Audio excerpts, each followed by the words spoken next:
This is part 4 of how my toxic boyfriend had got me jumped by his ex-girlfriend. So like I said earlier, I walked away from him and out of nowhere my hair gets yanked and I'm literally getting jumped. And before this, I've never been in a fight before because I never had to.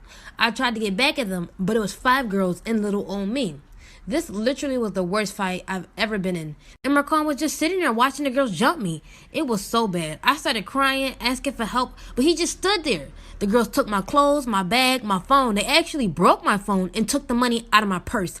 After the fight was over, I was crying to get up. My lip was busted. I had 2 black eyes. It was hard to scream for help without crying. I couldn't move, so I just laid there in the streets for 20 minutes. Until one of Marquand's neighbors called the police. I was sent to the ambulance and I pressed charges against Marquand and the girls. I was so traumatized about the situation that I ended up getting therapy for it all. Story time of how my toxic ex-best friend got me jumped. By the way, we're calling her Alexis. So me and Alexis have been friends since we were babies. Our moms were best friends and they sent us to the same school, had the same friends and everything. But the thing with Alexis is that she was super jealous and insecure. Whenever I did anything without her, she'd get very controlling. We got to high school, we started to drift apart, and I made new friends.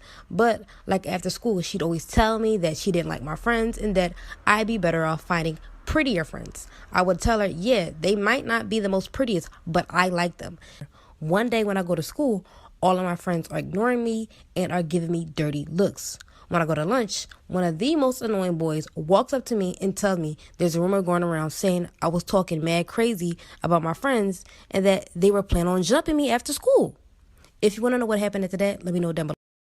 This is part 2 of how my toxic ex-best friend got me jumped. So, like I said before, this kid comes up to me telling me there's a rumor going around saying I was talking mad crazy about my friends and that they were planning on jumping me after school. And in my head, I'm like, so that's why nobody's talking to me? So I went to my best friend at the time, which started the whole mess, and I didn't know. I asked her if she heard anything about this going around, about them wanting to jump me after school. She laughed at me and said I should have kept my mouth shut. I get completely irritated because it's like now I don't have her support. After school comes and everybody quickly runs outside.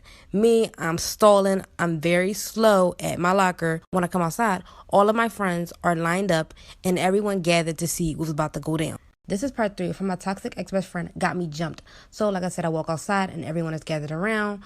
I walk up to one of them saying, oh, the rumors that they heard aren't true. One of my friends said, you know what you said, and pulled into my hair. And at that moment, I tried to swing back, but I just get jumped on. And they literally jumped me. After the whole thing was over, my best friend Alexis helped me. We went to her house and she cleaned me up and said that those girls were fake and that I should have listened to her earlier about not being friends with them. And I was confused on why she was helping me because she laughed in my face when I asked about it. But I left it alone because at least she was helping me and maybe she was right. Fast forward 2 weeks later, one of my friends who jumped me reached out to me apologizing. I asked her why and who even told you I was talking badly about you. Guys, believe it or not, after I get done speaking with her, I found out that my best friend Alexis lied and told them I was talking badly about them, and the girl even sent fake screenshots of messages between me and her. Here's a story time on how my toxic ex-best friend got me arrested, and she's the reason why I'm banned from the only mall in our city. So in high school, I was friends with this girl, Destiny, and she was the type of friend I felt like I had to walk eggshells around. She was very cocky, but she was a thief. She always tried to get me to steal from a couple stores, but she said I was always too punk to do it. Just one day, she asked if I wanted to go to the mall with her, and I was like, yes, because I wasn't doing anything. We also ended up going to a clothing store. She asked me if I was tired of carrying my book bag. I was like, yeah, a little. And she said that she would hold it for me so my back wouldn't hurt, and I thought it was very nice of her. We ended up separating for like 3 minutes in the store, and she tells me she can't find anything. She hands me back my bag because she said her shoulders were starting to hurt, and of course, I took the bag back. When we walked out of the store, we started beeping. I was confused on why because we never got anything. The workers asked us to see our bags, and when they opened up my bag, there was a $500 jacket stuffed in my book bag. This is why you should always mind your business, and this is also why I don't help people no more. Okay, so little backstory. Everybody at my school was planning a brawl at this upcoming football game that the teachers didn't know about. It was a home game, so everybody was going. And I was not about to get my rocked or get my head stomped out, so I publicly announced I would bring water bottles just in case anybody gets thirsty mid-fight. And that was like a thing. Everybody was calling me the referee. Anyway, so I'm guessing everybody was on edge that day because tell me why I walk into geometry and I had to give a presentation that day. Like, we all had groups to present with, and while my group was up at the board presenting our project, I noticed this girl in my group who was wearing shorts. There was a white tag sticking out the bottom side of her shorts. Or at least I thought it was a white tag, and I was just trying to help because tell me why when I pulled this white tag, her tampon came out, this girl turned around. She rocked my fight night started early. Child, I was laying on the floor like... And of course, everybody found out about it and everybody was making fun of me because how I get my rocked before fight night. But to be fair, I guess it was more embarrassing for that girl because she did get her tampon pulled out in class because of me, So this is why you should always get STD checked. Back in 2017, Well, just as I thought, trash. I met this girl, and for the purpose of the story, we're just going to refer to her as Ava. Ava and I had a very rocky friendship, to say the least. She immediately showed very toxic behavior, but I didn't know just how toxic she could get until this one night. I was sitting there hanging out with her at a little get-together when it was brought to my attention that she had been sleeping with my boyfriend. I sat down with her absolutely furious and told her that I knew she was sleeping with him. She denied it over and over and over again until I told her that I had proof of it. Once she was aware of this, she told me that she just did this to piss me off. And so that's when I decided to confront my boyfriend and let him know that I knew. And he did not deny it at all. Realizing that I didn't want to take the mature route, I decided to get revenge immediately. Ava's boyfriend and I had a thing before him and Ava, so I decided to call him up. After I explained to him the entire situation about his girlfriend cheating on him too, he was down to hook up. I went to his house that night and we linked. I thought justice had been served, but the next day I walked into my house and I was completely robbed and I found a bump on me. Stay tuned and follow my Insta. So this is about the time that I ended up dating a guy in order to cover up for dating another guy. So I was kinda sorta low-key cheating at the time. But I can explain. So to provide a little bit of backstory, I was living with my biological father at the time. Not exactly what I wanted to do, but this was because of some circumstances that were going on. So due to this, I had to move to a new school and start my senior year at a different place. A few days had started and I didn't really like it very much, so they ended up changing my classes around. And I got stuck in this new art class. So I walked in and immediately this cute guy walked in. He introduced himself, I'll call him Brad, and he said, hey, and we ended up talking the entire class period. So not only was he cute, but he had an amazing personality as well. So obviously I had to give him my number. There's no other option. That night he texted me how pretty I was and how he was dying to get to know me. But the text got a little bit explicit, and my father ended up going through our text messages and immediately did not like this man right off the bat. So when we started dating, I didn't get his approval either, and my dad made us break up. I still liked this man and was completely heartbroken. When I went to school the next day, I was told by another guy that he liked me. So I ended up coming up with a little plan. Stay tuned for part 2 and follow me on Insta. Storytime part 2 about how I was dating a guy in order to cover up for dating another guy. So after my dad forced me to break up with the guy that I was currently dating because he didn't like him, and I realized that this other guy at school did like me, I figured that I would talk to Brad and tell him this little plan that I had. This new guy that liked me was very cute, but not my type at all. But he did have a better standing with my father. So I decided to start dating the guy that my dad liked, but also dating Brad on the low-key. Every single art class I would spend time with Brad, and I would text him all day and we would FaceTime at night, but then I would go on dates with the other guy. That way it would be like a cover for my dad so he really wouldn't go through my phone. Well, yes, I was two-timing and this was extremely exhausting. I really felt like I screwed up when I started to develop feelings with the new guy. I tried to literally list off reasons on why I didn't like this guy, but honestly, he was just too caring and too sweet for me not to. So I ended up breaking up with him because I felt like this was going too far, and I got back with Brad and just did it behind my dad's back. But Brad then left me for his ex, so I ended up sneaking over to the other guy's house, and that's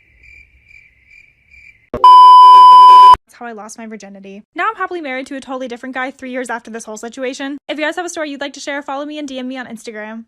This story time is a warning to please be cautious if you ever speak to someone over the internet. So when I was 14 and still in high school, my local area was going through a weird stage where someone was trying to contact a lot of the 14-year-olds and see if they wanted to join an escort agency. This was done over Facebook, and of course, most of the girls just ignored these messages. However, my friends and I thought it'd be funny if we ended up messaging this person back. Obviously, bad idea. We weren't serious about meeting up with this person, we really just thought it was a big joke. However, once I was by myself, I continued to message this person. They kept commenting on how beautiful I was and said that I was like a sister to them. I was obviously very impressionable at 14 years old and was wanting all the attention I could get. So I continued to message the person on the other side of the phone for the next couple of weeks, not realizing that I was being groomed. After the next couple of weeks, I was sitting in class and I got an extremely panicked message from my mom saying that I need to come home immediately and that she needs my phone. I guess a family friend of ours had told her about the messages and had also seen a lot of the escort advertisements. So my mom read through the messages, quickly called the police, and the conclusion was to block the account and be more careful next time. I thought it was case closed, but I was wrong. Stay tuned for part 2 and follow me on Instagram. Storytime part 2 on how I was groomed over the internet at the age of 14.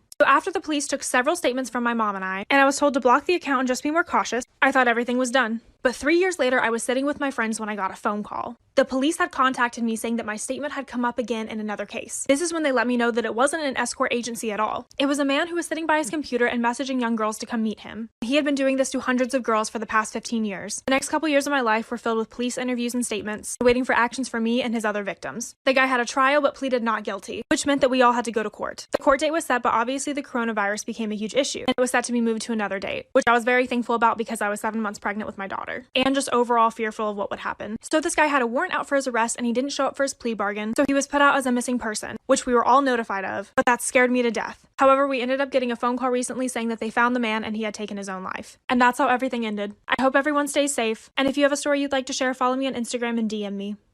So this is about the time that my toxic best friend tried to sleep with my dad. To provide just a little bit of backstory, we'll call this friend Jordan. And I met her over this past summer, and it turned out we both had kids around the same age. So of course, wanting my kid to have a little bit of interaction, we decided to do play dates together. Our kids started hanging out so much that we got really, really close. And I honestly considered her to be really trustworthy, so I decided to invite her to this family cookout. And that's when things really hit the fan. From a distance, I saw herself introducing herself to my dad, giving herself a little hair flip and blatantly flirting. I would like to add that Jordan has been happily married for years. So a few moments later. Watching this flirting get worse, I decided to confront both of them. I was like, yo, I do not approve of you hooking up with my dad. He's 20 years older than you and you are married. She was like, okay, and I thought it was left at that. So months go by and I have her over to help me take pictures for OnlyFans. I was doing like a little promotion thing and she offered to hop in the pictures with me, which I thought was totally cool. But then her husband comes home to surprise her, and then I kid you not, he looks over her shoulder and sees her sending them to my dad. Like for part 2. Storytime part 2 to my toxic friend trying to sleep with my dad. So after Jordan's husband came home and saw that she was sending my dad the OnlyFans pictures we took, he turned around and got upset with me and accused me of trying to set them up. He told me to get out of the house, but then followed me trying to confront me at the same time. I called my dad soon after to get his point of view from the story, and he said that she just willingly sent him. He never asked for any of them. At least that's just what he claims. And now it's been almost 2 months of this battle, and I've barely been able to speak to my own dad. She has tried multiple times to become my friend again, and I decided to even test her to see if that was possible by giving her some information that was not true to see if she'd tell my dad. My dad knew almost immediately. It's kind of a bummer because her husband was a really cool guy, but I no longer want someone like this in my life. Follow me on Instagram for more content, and if you have a story that you would like to share, DM me. So this is about the time that I almost got arrested for sneaking into an abandoned hospital. So about an hour away from where I live, there's this abandoned hospital, and me and 3 other friends had went there previously to do a little photo shoot, but it wasn't until another night that we decided that there was still spots that we hadn't explored in there yet. So we picked up another friend and we stopped by a store and we grabbed some flashlights and drove an hour out to the abandoned house. Pretty much the entire area surrounding the hospital is abandoned too. So there's a bunch of broken down neighborhood houses, a school, a gym, a church, all just eerily gone. So we pulled into the parking lot and got out and got all of our stuff ready to explore. And this time we were able to check out the entire thing. Here's a picture of what it looks like during the day. So you can only imagine what this looked like at night. And the whole time we felt like we were being watched. During this, 2 very intoxicated men show up and they asked if they could join us with our exploring. They were kind of cute, so we said yes. But that's when we saw flashing lights from outside the building. The cops showed up and blocked the entrance, so we knew we were gonna have to make an escape. Stay tuned for part 2 and follow me on Instagram. It's me, Mario!